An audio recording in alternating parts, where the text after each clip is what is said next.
하나님 말씀은 신약성경 마가복음 12장입니다. 마가복음 12장 28절에서 34절까지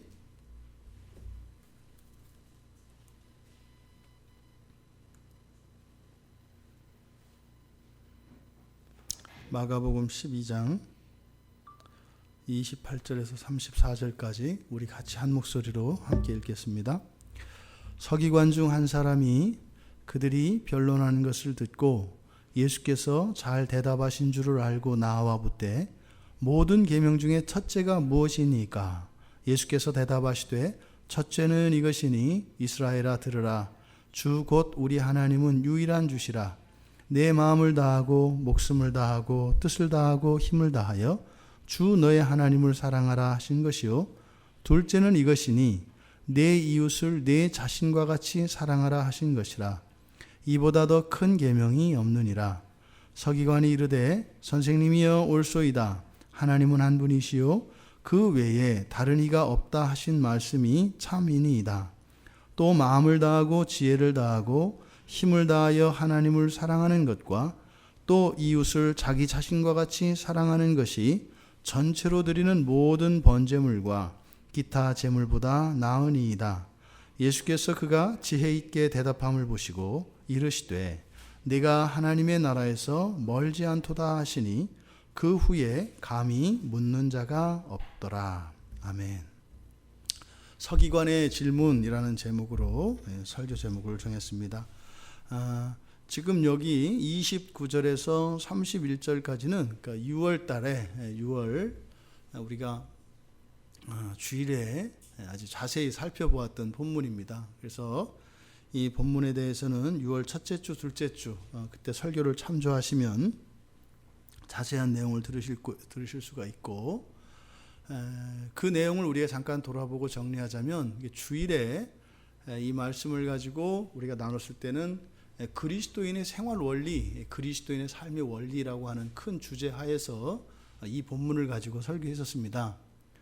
그러니까 성경, 우리가 가지고 있는 이 성경을, 이 성경의 모든 가르침을 이제 요약을 한다면 우리가 무엇을 믿을 것인가, 하나님에 대해서 우리가 무엇을 믿어야 하는가, 그래서 믿음의 내용에 대해서 성경은 가르쳐주고 또 우리를 향해서 하나님이 요구하시는 바는, 그러니까 첫째로는 사람이 하나님에 대해서 무엇을 믿을 것인가 하는 것이고, 또 하나는 하나님이 사람에 대하여 요구하시는 것이 무엇인가, 이것을 성경의 가르침이라고 두 가지로 요약할 수 있다고 말씀을 드렸습니다.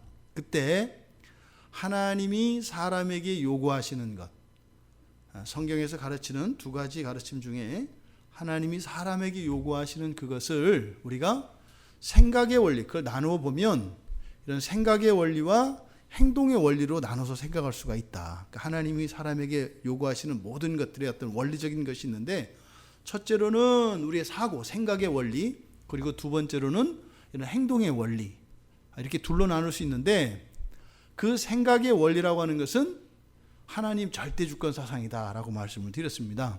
그래서 우리가 모든 생각을 할 때 항상 그 기준이 하나님의 유일하신 하나님, 그 유일하신 하나님에 대한 절대주권 사상 하에서 우리들의 모든 사고가 이루어져야 한다는 것이고, 그 다음에 이 행동의 원리로서는 바로 이 사랑의 계명이다라고 말씀을 드렸습니다. 그러니까 하나님 사랑과 이웃 사랑, 이것이 우리 그리스도인들, 또 그리스도인을 초월하여 이 세상을 살아가는 사람들의 모든 행동 원리가 바로 이 사랑의 계명이라는 것이었죠.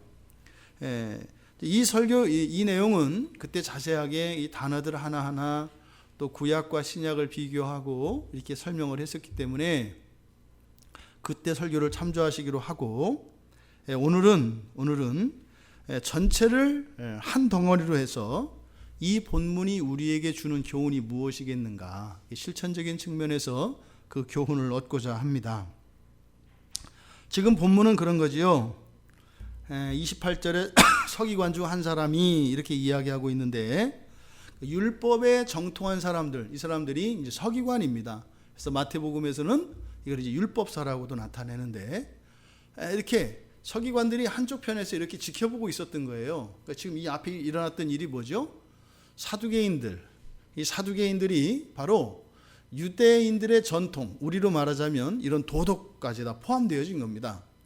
그래서 유대인들의 전통의 문제를 가지고 예수님을 시험하려고 한 사건이 있었고, 또 하나 이 바리새인들, 그리고 또 하나는 헤롯 당원들, 그러니까 실제로 로마의 권력의 앞잡이가 된 헤롯 당원들과 이스라엘 사람들로부터 존경을 받는 바리새인들과 이스라엘 사람들 사회에서 재산과 권력과 명예를 쥐고 있는 이 사두개인들, 그러니까 사실은 이 사람들이 뭐예요?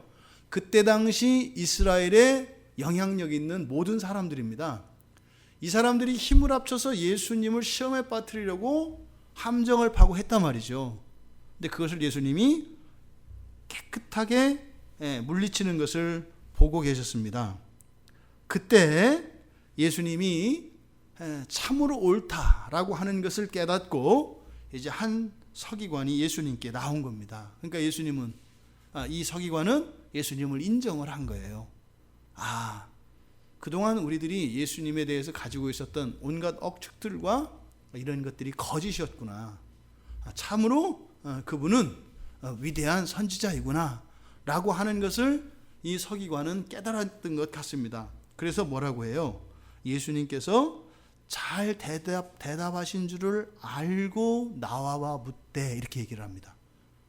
그러니까 지금 이 서기관은 예수님에 대해서 어떤 이미지를 갖고 있어요? 좋은 이미지를 갖고 있어요? 안 좋은 이미지를 갖고 있어요? 좋은 이미지를 갖고 있다 이 말입니다. 존경심을 가지고 있어요. 이게 마가와 마태의 관점이 다른 것입니다. 자, 근데 그 서기관이 지금 예수님께 나와서 여쭌 질문, 그 질문이 무엇이에요? 모든 계명 중에 첫째가 무엇입니까? 모든 계명 중에 첫째가 무엇입니까? 여기서 이제 첫째에 해당하는 이 단어, 이거는 시간적으로나 또 뭐 위치로나 또 순서면으로나 앞선 것을 나타내는 단어예요.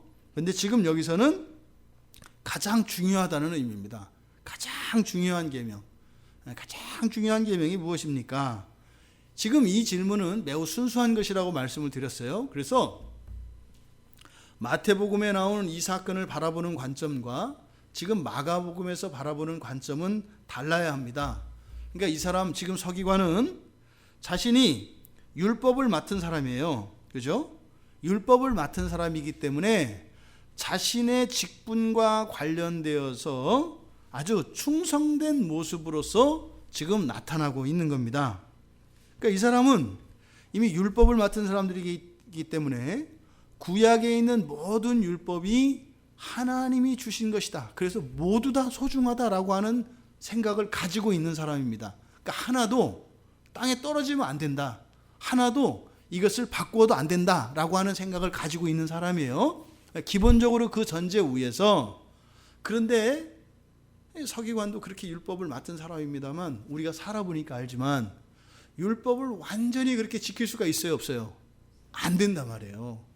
자신의 삶 속에서 그렇게 율법을 지켜야 합니다. 그리고 율법을 자기 목숨보다 더 귀하게 여긴단 말이에요, 이 사람들은. 그러함에도 불구하고 우리들이 가지고 있는 한계를 인정하지 않을 수가 없어요. 그러니까 지금 이 서기관이 예수님께 하는 질문은 그런 거죠. 모두 하나님 말씀에서 중요합니다. 근데 자신이 안에 내면에 가지고 있었던 그 고민, 딜레마에 대해서 내색을 하는 거예요. 그러니까 지금 여기서 모든 계명 중에 첫째가 무엇입니까? 라고 하는 이 질문은 예수님, 정말 모든 게 하나님 말씀이어서 아까 말씀이어서 우리가 다 지켜야 되고 목숨같이 소중히 여겨야 됩니다. 근데 예수님께서 아까 이 바리새인들이나 사두개인들 그리고 헤롯 당원들의 그런 질문을 예수님 질문에 대답하실 때 예수님의 지혜를 보니까 참으로 하나님이 지혜를 가지신 분이시니까 우리가 모든 말씀을 지켜야 하는 건 맞는데 그래도 절대로 포기되어서는 안 되는, 그래서 어떤 경우에도 어기는 일이 있어서는 안 되는, 그러면 613가지의 모든 율법을 다 지켜야 하지만 우리가 그러질 못하니까 그 가운데 이렇게 한두 가지만이라도 예수님이 가르쳐 주시면 제가 그 말씀만이라도 정말 잘 지키겠습니다라고 하는 그런 의도가 들어가 있다 이 말입니다. 그래서 이 서기관의 이 질문, 그러니까 꼭 어떤 일이 있어도 포기하면 안 되는 가장 중요한 계명이 무엇입니까? 이렇게 여쭈어본 거예요. 근데 우리가 이 사건을 통해서 마태복음과 마가복음에 있는 두 사건을 비교하면서 예수님께 율법에 대해서 좀 물어보고 있어요. 가장 큰 계명이 무엇입니까? 마태복음에서는 크고도 먼저 되는 계명 이렇게 돼 있어요. 이제 강조점이 좀 달라요. 근데 어쨌든 마태와 마가가 기록한 이 사건을 통해서 우리들에게 주는 교훈이 있는데, 그게 뭐냐면 우리가 말씀에 대해서 알고자 하는, 궁금해하는, 호기심을 갖는 그 이유가 두 가지가 있다고 하는 것을 가르쳐줘요. 한 가지는 어떤 거예요? 내 뜻을 끝까지 주장하기 위해서, 내 뜻을 고수하기 위해서 그것을 뒷받침하는 그런 근거들을 성경에서 찾으려고 하는 거예요. 그러니까 내 자신의 뜻을 위해서, 내 자신의 뜻을 지키기 위해서 성경을 알려고 하는 게 있고, 또 하나는 나를 부인하고 나를 버리고 하나님의 뜻으로, 하나님의 생각으로 나를 바꾸기 위해서 하나님 말씀 앞으로 가는 두 가지 경우가 있어요. 다르다 이 말이에요. 어떤 사람은 그러니까 말씀하면 어떻게 돼 있어요? 그거하고 내 생각하고 바꿀 준비가 되어 있어요. 성경을 읽으면, 설교를 들으면 이렇게 하나님의 말씀이 딱 받아들여지면 아멘 하고 일단은 바꾸는 거예요. 지금까지는 내가 이렇게 안 살아왔지만 이게 하나님 말씀이구나, 일단은 바꾸는 거예요. 바꿨다고 되는 건 아니다 이 말이에요. 하지만 이제 그 말씀을 따라 살기 위해서 분투하며 살아가려고 하는 이런 사람이 있는가 하면, 또 하나는 뭐예요? 나는 딱 고정을 시켜놓고 나를 합리화하고 나의 생각이나 나의 삶의 방식들을 고수하기 위해서 하나님의 말씀을 이렇게 구원병으로 쓰려고 하는 사람들이 있다 이 말이에요. 보통 이런 사람들이 차이는 어떻게 일어나냐면, 말씀 앞에 섰을 때 두 가지로 일어나요. 나를 꺾고 하나님 말씀을 받아들이고자 하는 말씀은 모두 나에 대한 얘기로 받아들여집니다. 그런데 나의 자리를 고수하려고 하는 사람은 말씀을 들을 때마다 다른 사람이 생각이 나요. 다른 사람과 환경이 생각이 나요. 그게 두 가지 차이점입니다. 항상 하나님이 말씀해 주실 때 이게 내 말씀이구나 하고 나에게 적용되는 사람이 있고, 그것을 가지고 다른 사람에게 적용하는, 그리고 환경에 적용하는, 이런 두 가지 반응이 일어나요. 지금 마가는 이 서기관의 어떤 관점을 가지고 있다고 생각을 하는 거예요? 하나님 말씀 앞에 자기 자신을 바꾸려고 하는 그러한 관점으로 예수님께 질문했다는 거예요. 그런데 마태복음 22장 38절에 보면 이 마태가 이 사건을 똑같이 다루는데, 이 마태는 이 서기관의 질문에 그 부정적인 측면을 드러내요. 여기서는 마태복음 22장 38절 한번 봐보실래요?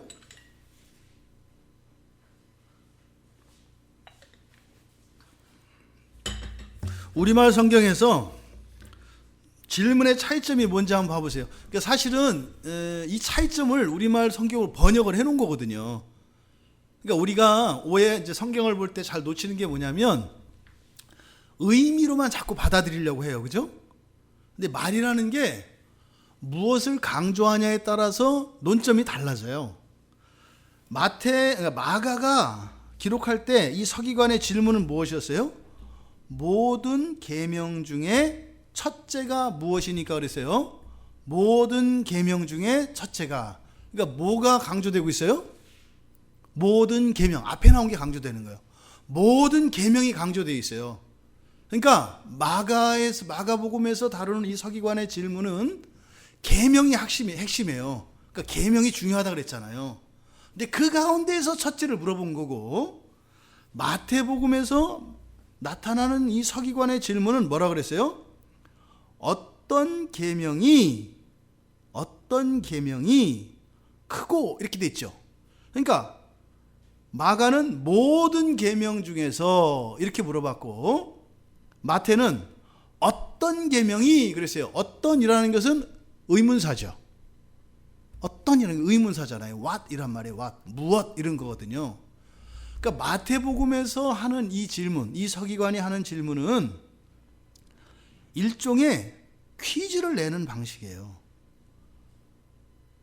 뭔지 알아맞혀 보세요. 뭘까요? 라고 하는 거예요. 영어로 이렇게 수수께끼 날 때 이게 뭘까요? 할 때 뭐라 그래요? Guess what? 그런단 말이에요. Guess what? 답을 말해봐. 이게 뭘까요? 그러거든요. 그러니까 마태복음에서의 서기관의 질문은 예수님한테 시험 문제를 내는 거예요. 답이 뭘까요? 이렇게. 그러니까 뭐예요? 613개의 율법 가운데 예수님이 꼭 찍어서 요거 이렇게 얘기하기를 기대한 거예요. 왜? 그렇게 하면은 그거에 대해서 반박할 준비가 되어 있으니까. 근데 그래서 마태는 마태복음 22장 35절에서 시험하여 물었다 이렇게 얘기하는 거예요. 시험하여 물었다. 그러니까 마가가 다루고 있는 이 서기관의 질문의 의도와 마태가 다루고 있는 이 서기관의 질문의 의도가 다르다 이 말이에요. 근데 똑같은 사건을 마태와 마가는 다른 관점에서 얘기하고 있다.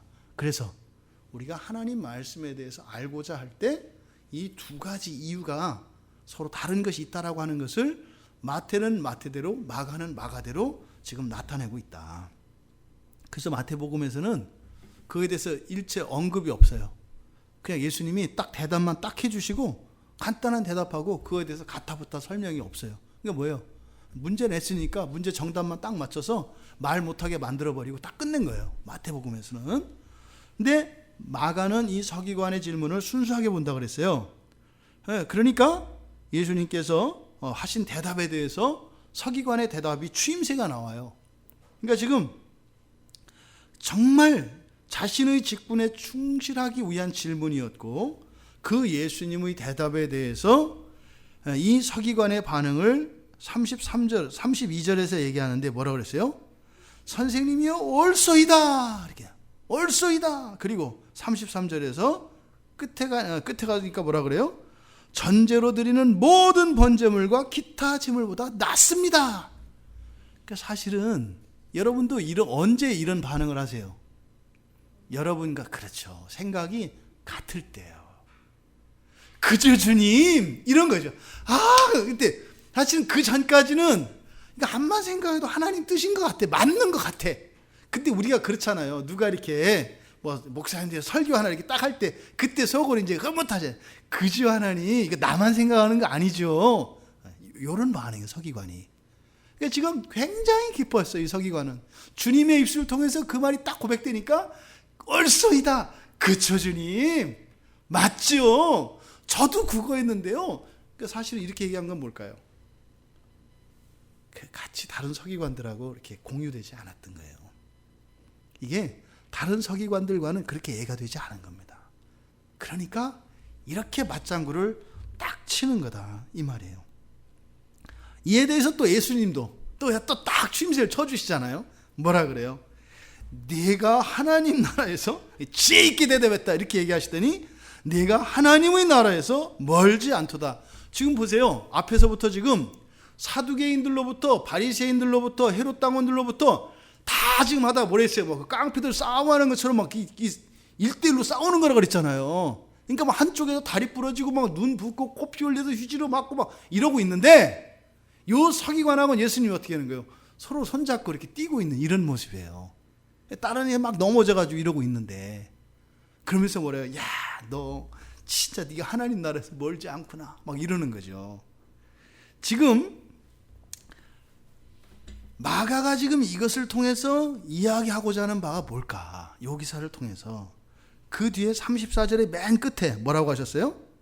이게 마가의 평가예요? 결론이에요? 뭐라고 그랬어요? 그 후에 감히 묻는 자가 없더라. 어떤 의미인 것 같으세요? 지금 1장에서부터 지금 예수님에 대한 논쟁들이 계속 있어왔잖아요. 여기서 딱 찍는 거예요.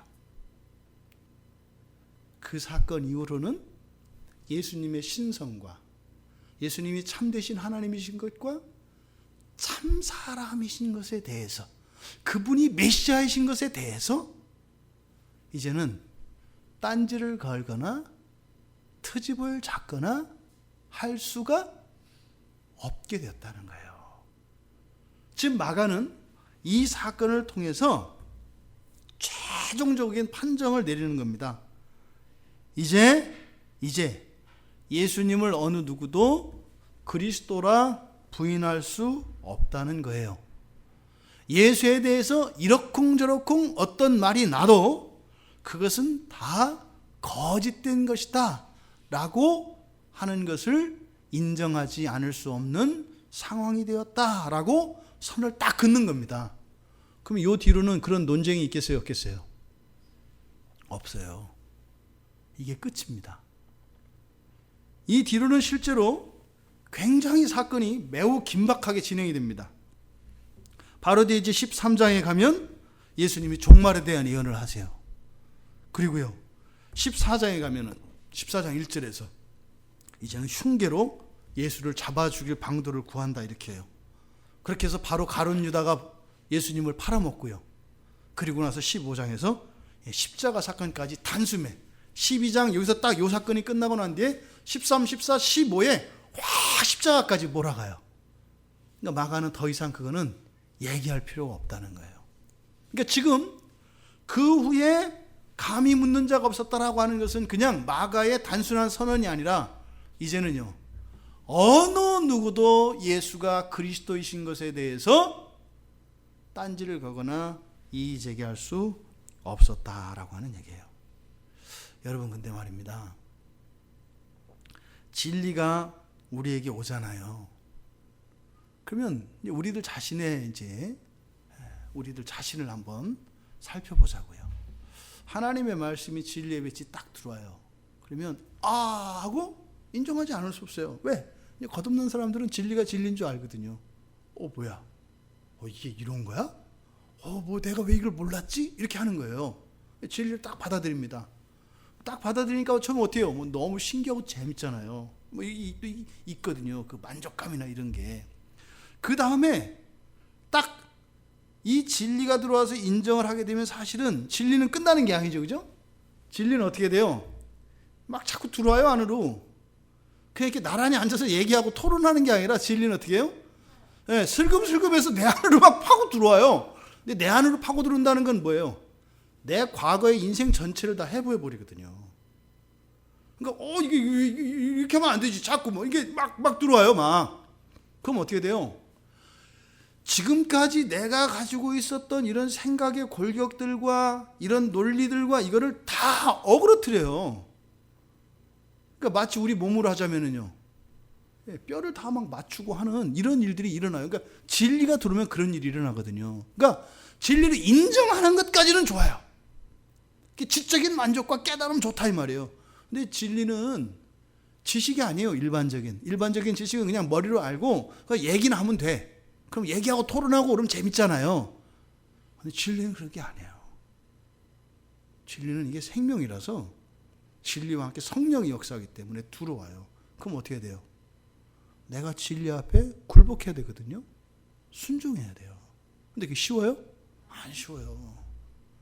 그러니까 우리는 진리를 딱 받아들이게 되면은 순종하지 않을 수밖에 없는 이유에 대해서 우리는 이제 계속 주장을 해요. 하나님 말씀이 옳습니다. 진리입니다. 근데 내 삶도 진리거든요. 왜? 난 최선이 아니라 최선의 제곱으로 살았어. 지금까지. 그러니까 하나님은 그냥 평범한 진리고 나는 사실의 제곱이야. 그러니까 사실은 누가 더 어려운 거예요? 내가 더 어려운 거예요. 나는 사실 제곱으로 살았거든. 예수님이 주시는 말씀을 주세요. 요거는 그냥 딱 1차고 요건 2차란 말이에요. 이게 싸운단 말이에요. 그러니까 우리는 진리를 딱 깨달았을 때 진리 앞에 꺾을 수 없는 이유들을 계속 댑니다. 이 돼 있어요. 그게 뭐예요? 지금까지 있었던 이런 논쟁들이에요. 여기서는 지금 사두개인으로 나오고 바리새인으로 나오고 헤롯당원으로 나왔잖아요. 사실은 이게 다 어디 있어요? 우리 마음에 있는 것들이에요. 내 마음의 사두개인은 뭘까요? 내가 가지고 있는 도덕률, 내가 가지고 있는 가치의 우선순위, 내가 어렸을 때 배운 거, 보고 경험하면서 알았던 거, 이거 뭐예요? 그 경험을 따라서 살아왔기 때문에 우리가 경험으로 체득된 지식들은 진리예요. 그렇지 않아요? 어린애들 자꾸 주방에 가지고 그릇 만지고 하는 애들 가장 효과적으로 교육시키는 방법이 뭐예요? 펄펄 끓는 된장찌개에다가 손 한번 담그는 거예요. 한번 딱 담그고 나면은 얘가 딱 각인이 돼서 그때부터는 밥상 근처에도 못 와요. 이게 경험적 지식이 가지고 있는 확정성이거든요. 그러니까 우리는 경험으로 이렇게 이미 체득되어진 것들이 있단 말이에요. 자기 진리화되어진. 이게 사두개인이에요. 그냥 에이 그런 사람 이런 게 아니라 그게 사두개인이라고. 우리 안에 있는. 바리새인은 뭐겠어요? 우리가 어쨌든 그래도 성경 보고 기도하고 신앙생활을 했잖아요. 그동안 목사님들하고 성경 공부도 하고 여러분들이 은혜도 받고 했잖아요. 그래서 이거는 기독교에 있어서 내 신앙에 있어서 본질이다. 이건 놓으면 안 된다 하는 이런 거 있잖아요. 절대 진. 이거는 내 경험이 아니라 성경을 통해서 또 배웠던 알았던 이런 것들이 바리새인이에요. 헤롯당원은 뭐겠어요? 우리가 이 세상을 살아야 되잖아요. 먹고 살아야 되잖아요. 기도만 한다고 밥이 나오냐? 오늘 낮에 성경 공부하다가 그 얘기가 나왔었어요. 그래서 기도만 한다고 되냐? 일하면서 달라 그래야지. 여러분들은 어떻게 생각하세요? 반은 맞고 반은 틀리다고 제가 말씀을 드렸어요. 기도하지 않고, 일하지 않고 그냥 기도만 하면서 주세요 하는 거는 옳지 않아요. 그렇다고 해서 진짜로 일 안 하고 기도만 해서 안 되느냐? 돼요. 그것도 돼요. 근데 사람들은 거기서 확딱 넘어가 버리잖아요. 가만히 생각하니까 맞아, 일 안 하고 이렇게 하면 주면 안 되지. 그런 게 어디 있어. 성경은 그렇게 얘기 안 하거든요. 사실은 우리가 일해서 먹고 사는 게 아니라 일 안 하고도 먹고 사는 게 더 많아요. 이걸 하나님의 은혜라고 하죠. 넘어가면 안 돼요. 근데 우리에게 그런 헤롯당원과 같은 게 있어요. 이 세상을 살아가는 문제에 있어서 내가 책임져야 된다고 하는, 그리고 살기 위해서는 어쩔 수 없다라고 하는, 이게 헤롯당원이거든요. 이게 사두개인, 바리새인, 헤롯당원으로 나타나는 예수님에 대한 공격이에요. 우리 안에서 일어나는 일들이죠. 그런데요, 진리가 딱 드러나서 다 깨닫게 됐다 말이에요. 정리가 됐다 말이에요. 그거로 끝이 아니다.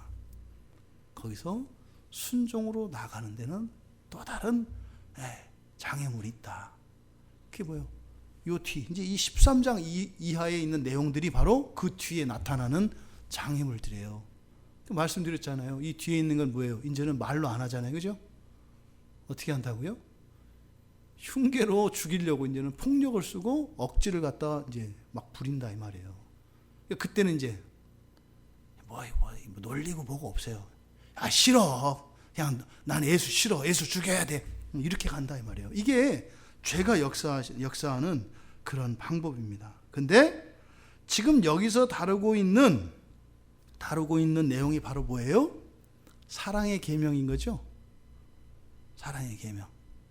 그러니까 우리가 신앙생활하면서 최종적으로 마지막에 가서 딱 부딪히고 더 이상 나갈 수 없는, 알아도 못하겠어요 하고 아예 예수를 죽이려고 하는 그 주제가 뭐라는 거예요? 사랑의 계명이라는 거예요. 다 경험해 보셨잖아요. 큰 예수님이 하는 거지 우리한테 왜 이러세요? 아시면서 이런 거죠. 오늘 아침에, 그러니까 지금 이번 주는, 그러니까 지난주 이후로 저에게 개인적으로 주시는 계속 말씀이 사랑이었어요. 사랑. 공교롭게 막 이게 짝짝짝 맞아 떨어지는데요, 사랑했어요. 모든 게. 내가 사랑이 없었다는 거. 놀랬어요. 정말로. 어려서부터 이렇게, 저는 그렇게 생각 안 했거든요. 근데 사랑이 없었다는 거. 그래서 그래서 내 제 주변을 이렇게 돌아보니까 유교적 가치관 하에서 살아간 사람들은 사랑이 없구나. 저도 지금까지 도리를 사랑으로 알고 지냈어요. 제 자신이 그랬더라고요. 도리를. 아버님, 어머니께 도리를 하는 것을 저는 사랑이라고 알았어요. 누님들, 그리고 우리 가족들, 형제, 자매들에게 하는 도리를 하는 것을 저는 사랑이라고 생각을 했어요. 집에서 아내와 아이들에게 하는 도리를 저는 사랑이라고 생각했어요. 교회에서 제가 목사의 도리를 하는 것을 사랑이라고 생각하고 살아왔더라고요. 지금까지. 사랑이 너무 없었어요. 제가 깜짝 놀랐어요. 근데 제가 사랑이 없었느냐? 아니요, 있어요. 마음속에만 묻어두고 있잖아요. 드러내질 않았어요. 그래서 오늘 아침에 기도를 마치고 교회에 떠나간 분들이 막 생각이 났어요. 그래 보니까 이것저것 이런 게 아니라 내가 사랑이 없었구나. 그래서 문자를 보냈어요. 이렇게 미안하다고. 내가 그거를 깨닫지 못했었다고. 사랑이 없었다고. 진짜였어요. 진짜. 여러분, 사랑의 계명이요, 쉬운 게 아니에요. 우리는 그러잖아요. 우리가 하나님을 믿고 예수님을 믿을 때 자꾸 우리 방식으로 믿잖아요. 그죠? 우리 방식으로 하잖아요. 사랑도 마찬가지예요. 그러니까 이제 지난주에 그 가정 세미나 할 때 그거를 보니까 이제 그 사모님은 그걸 자기 언어로 이제 이야기를 한 거예요. 옛사람의 언어로. 나는 그게 사랑이, 왜? 그 마음이 있거든, 내 안에는. 그러니까 그렇게 하면 그 사랑이 드러난다고 생각해서 전혀 못 알아듣는 거예요. 왜? 나는 그게 그거였는데. 근데 도리로서 이렇게 살아올 때 전혀 그거는 사랑이 아닌 거예요. 그래서 야, 이 사랑에 대해서 공부를 해야 되겠구나.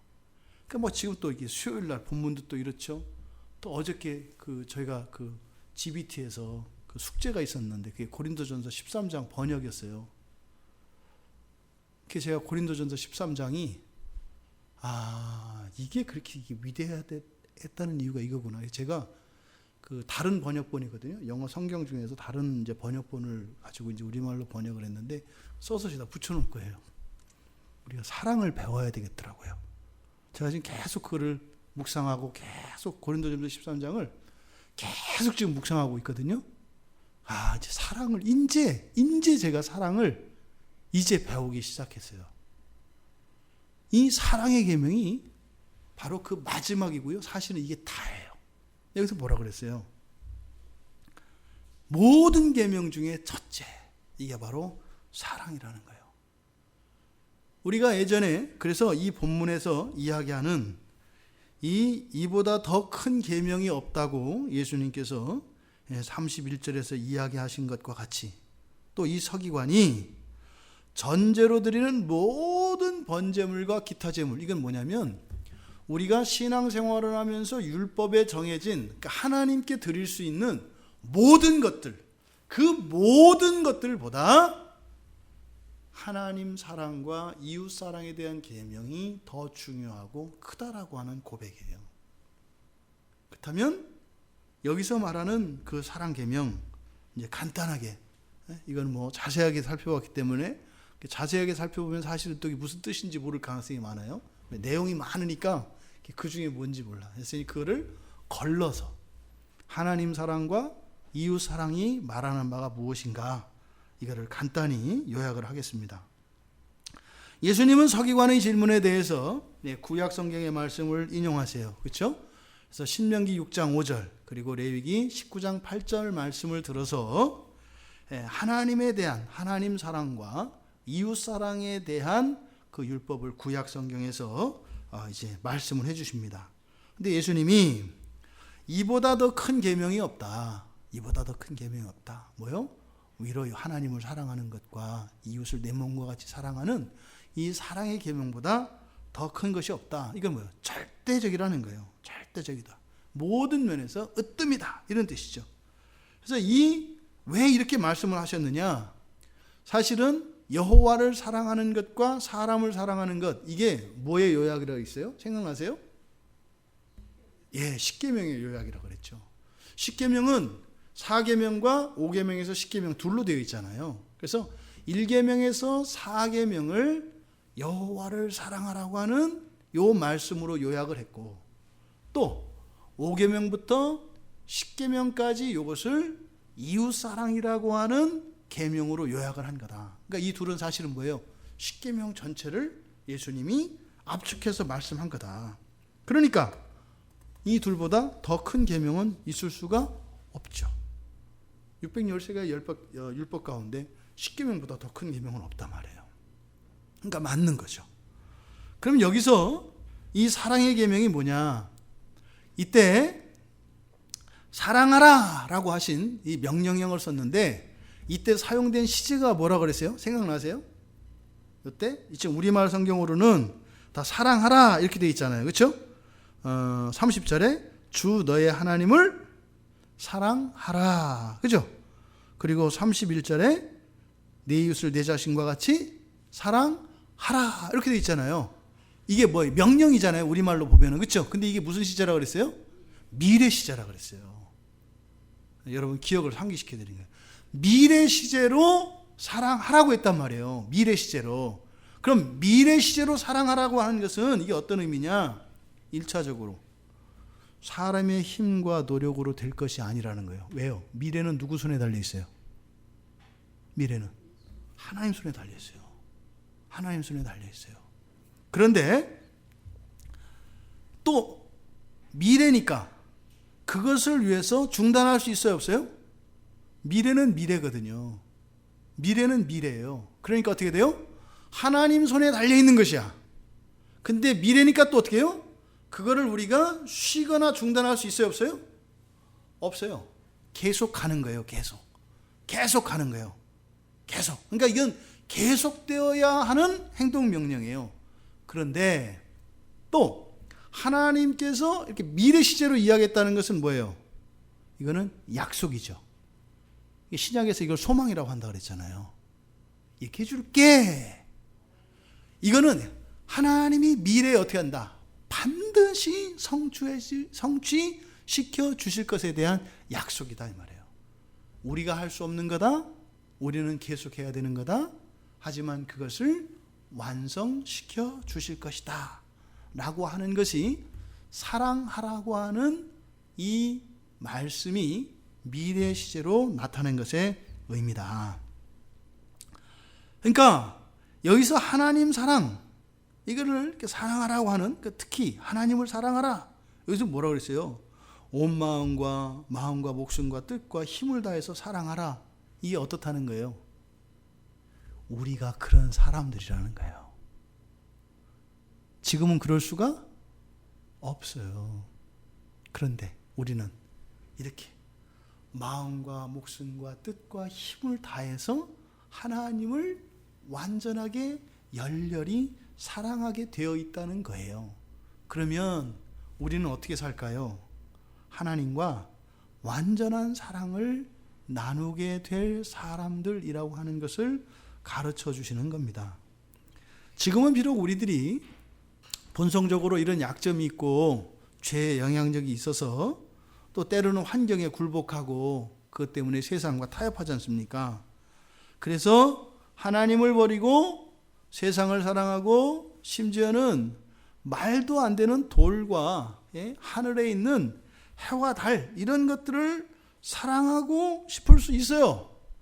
그럴 수밖에 없다는 거예요. 근데 어떻게 해라? 포기하지 말라는 거예요.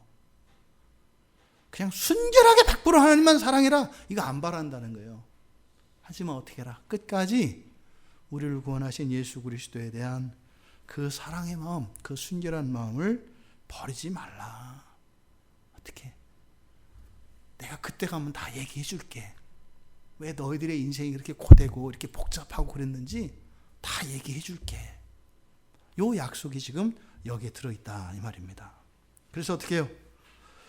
그 약속을 믿고, 완전한 성취의 약속을 믿고 우리들 각자의 분량에서의 최선을 다하며 포기하지 말고 중단하지 말고 계속 그렇게 살아가라는 겁니다. 또 이웃사랑을 내 자신과 같이 사랑하라 하신 이 이웃사랑의 계명, 이것을 정리하자면 경계 없는 사랑이라고 그랬어요. 경계 없는 사랑. 그래서 이웃은 뭐라 그랬어요? 그냥 가까이 있으면 다 이웃이라고 그랬어요. 그러니까 지나가다가 버스 옆에 타고 있으면 그 사람이 이웃이 돼버린다 이 말이에요. 그러니까 옷깃만 스쳐도 그냥 다 이웃이다 이 말이에요. 그러니까 현실적으로는 불가능한데, 이 사랑의 범위가 어떻게 해요? 모든 경계를 허물어 버렸단 말이에요. 그래서 이거는 차별이 없는 보편적 사랑을 이야기해요. 이웃사랑이라고 하는 것은. 기독교의 사랑은 이거는 뭐 이게 숨 막히는 사랑이에요. 그럴 수가 없잖아요. 어떻게 우리가 모든 사람을 똑같이 사랑해요? 잘해주는 사람과 나에게 해를 끼치는 사람은 어떻게 사랑하라는 말이에요. 사랑의 이유가 하나님의 말씀이 아니면 그렇게 할 수 없어요. 그러니까 차별이 없는 보편적 사랑, 이것이 이웃사랑입니다. 그런데 또 여기서 내 자신과 같이라고 하는 말이 나타나는 것은 뭐냐면, 나와 이웃에 대한 상관관계가 있어요. 그러니까 사실은 뭐예요? 이거는 뭐예요? 우리 자신을 사랑하는 것을 전제로 하신 말씀이라고 그랬어요. 그죠? 내 자신과 같이 이웃을 사랑하라니까 이미 사람이 자기 자신을 사랑하는 것을 모델로 삼는 거예요. 그리고 나서 다른 사람 사랑을 이야기했기 때문에, 그러니까 사실은 뭐예요? 이웃사랑이라고 하는 것이 결국은 어디에 기여한다? 자기 사랑에 기여한다는 거예요. 그게 너만 아끼지 말고 다른 사람 아끼, 이렇게 대립구도가 아니라 사실은 이게 뭐예요? 불가분의 관계에 있다는 거예요. 이웃과 나는, 그러니까 사람은 어떻다? 공동운명체라는 거예요. 이웃을 사랑하는 것이 나를 사랑하는 것이고, 사실은 나를 사랑하는 것이 이웃을 사랑하는 거. 이거는 우리가 기억상실증 걸려서 잊어버렸잖아요. 우리 그렇게 생각 안 하잖아요. 하나님이 그걸 가르쳐 주는 거예요. 인간이라고 하는 존재의 이 유기체성, 그러니까 교회의 유기체성에 대해서 가르쳐 주는 거죠. 나를 사랑하려면 이웃을 사랑하는 것이고, 이웃을 사랑하는 것이 나를 사랑하는 것이다 라고 지금 이 계명을 통해서 우리들에게 교훈을 주시는 것이다 이 말입니다. 여러분, 우리들에게는 그 하나님의 말씀을 받아들이고 순종할 것이냐, 아니면은 예수님을 십자가에 못 박는 것처럼 이렇게 또 들은 말씀을 땅바닥에 못 박기 위해서 살아갈 것이냐, 이제 둘 중에 하나만 남았어요. 제가 지금 그 고린도전서 13장을 그러니까 이게 놀라운 말씀이에요. 제가 보니까 그래요. 저는 사랑을 거기서 배워야 되는 거구나라는 걸 알게 됐어요. 근데 지금 이제 제가 이렇게 여러 가지 그 구절들 하나하나에서 은혜를 받고 있는데, 가장 지금 현재 제가 가장 크게 은혜를 받고 있는 것은 나쁜 것을 기억하지 않으며 라는 말씀이에요. 나쁜 것을 기억하지 않으며. 사랑은 나쁜 것을 기억하지 않는 것이다. 이게 성경의 원리와 맞아요. 하나님은 우리에게 뭘 기억하신다고요? 잘한 것과 잘못한 것이 있으면 하나님 뭐만 보신다고요? 잘한 것만 보신다고 했잖아요. 그러니까 하나님이 우리를 대하는 방식이 사랑의 방식이거든요. 여러분들 보세요. 관계 속에서 여러분이 힘들 때 왜 힘든가 생각을 해보세요. 나쁜 것을 기억하고 있기 때문에 힘들어요. 그 나쁜 기억만 사라지면 있잖아요. 힘들지 않아요. 그 나쁜 기억만 사라지면. 그러니까 제가 뭐 2주에 이렇게 아주 그거를 놀라운 그 체험들을 하는 것 같아요. 그러니까 제 생각 속에서 그 나쁜 것들을 기억하려고 하는 악한 의지가 있어요. 그럼 그게 딱 들어오면 어떻게 돼요? 머리가 찌끈찌끈해지고 이제 어려워져요.